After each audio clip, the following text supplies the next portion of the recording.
നിങ്ങളെ പരിപാടി കണ്ടാൽ മലപ്പുറം ജില്ലയിൽ തന്നെ രണ്ടാക്കി 2 ജില്ല ഉണ്ടാക്കണമെന്നാണ് ഞങ്ങൾക്ക് തോന്നുന്നത് എന്ന് പറയുകയായി. ഞാൻ പറഞ്ഞു, ഈ ജില്ല വേർതിരിക്കലും ഭരണമുണ്ടാക്കലും അതൊക്കെ നിങ്ങളുടെ ജോലിയാണ്, അത് രാഷ്ട്രീയക്കാരുടെ ജോലിയാണ്, ഭരണാധികാരികളുടെ ജോലിയാണ്. ഞങ്ങൾ പ്രവർത്തന സൗകര്യത്തിന് വേണ്ടി ജില്ലയെ 2 വിഭജിച്ചിരിക്കുന്നു. അതനുസരിച്ച് പ്രവർത്തനങ്ങൾ നടത്തിക്കൊണ്ടുപോവുകയും ചെയ്യുന്നു. അതാണ് നമ്മൾ ചെയ്യുന്നത് എന്ന് ഞാൻ അവരോട് മറുപടി പറഞ്ഞു. ചുരുക്കത്തിൽ ഞാൻ പറഞ്ഞത്, എന്ത് പറഞ്ഞാലും അതിനെ വളച്ചെടുത്ത് ഏതെങ്കിലും ദുർവ്യാഖ്യാനത്തിലൂടെ കൊണ്ടുപോകാൻ ശ്രമിക്കുന്ന ആളുകൾ ഇവിടെ ധാരാളമുണ്ട്. ആ വിഭാഗത്തിൽ നമ്മളായി പോകരുത് എന്ന് മാത്രം ഓർമ്മപ്പെടുത്തി തൽക്കാലം എന്റെ വാക്കുകൾ അവസാനിപ്പിക്കുന്നു.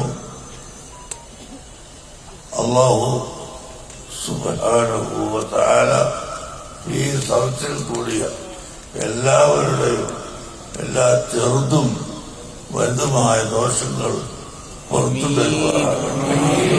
നാം ഈ കേരള യാത്ര നടത്തുന്നത് ഇവിടെ കേരളത്തിലോ അല്ലെങ്കിൽ ഇന്ത്യയിൽ എവിടെയെങ്കിലുമോ നമുക്കൊരു സ്ഥാനം കിട്ടാൻ വേണ്ടിയല്ല, മന്ത്രിയാവാൻ വേണ്ടിയല്ല, പ്രസിഡന്റാവാൻ വേണ്ടിയല്ല, മറിച്ച് നമ്മുടെ യുവാക്കളായ സഹോദരന്മാരെ സംഘടിപ്പിച്ച് അവരുടെ മനസ്സുകൾ ഒന്നാക്കി കൊണ്ടുവന്ന്, മക്കളെ നിങ്ങൾ മദ്യപാനികളാവരുത്, ലഹരി പദാർത്ഥങ്ങൾ ഉപയോഗിക്കരുത്, നിങ്ങൾ 5 നേരം കൃത്യമായി നിസ്കരിക്കണം, അള്ളാഹുവിനെ മറന്നുപോകരുത് എന്ന് നമ്മുടെ ചെറുപ്പക്കാരോട് ഉപദേശിക്കാനും പറയാനും വേണ്ടി മാത്രമാണ് എന്ന് ഞാൻ നിങ്ങളെ ഓർമ്മപ്പെടുത്തുകയാണ്.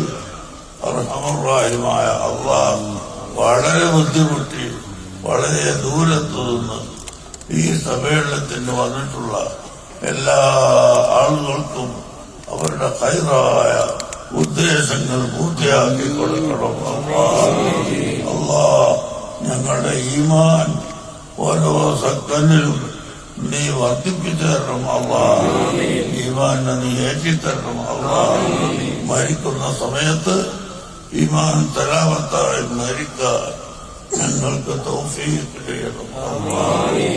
اللهم ما قضيت لنا من أمر وشرعنا فيه وتممه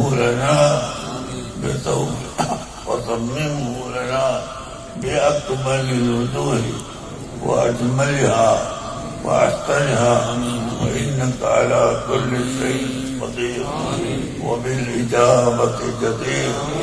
ربنا آتنا في الدنيا حسنة وفي الآخرة حسنة وقنا عذاب النار. وصلى الله على خير خلقه سيدنا محمد وآله وصحبه أجمعين والحمد لله رب العالمين.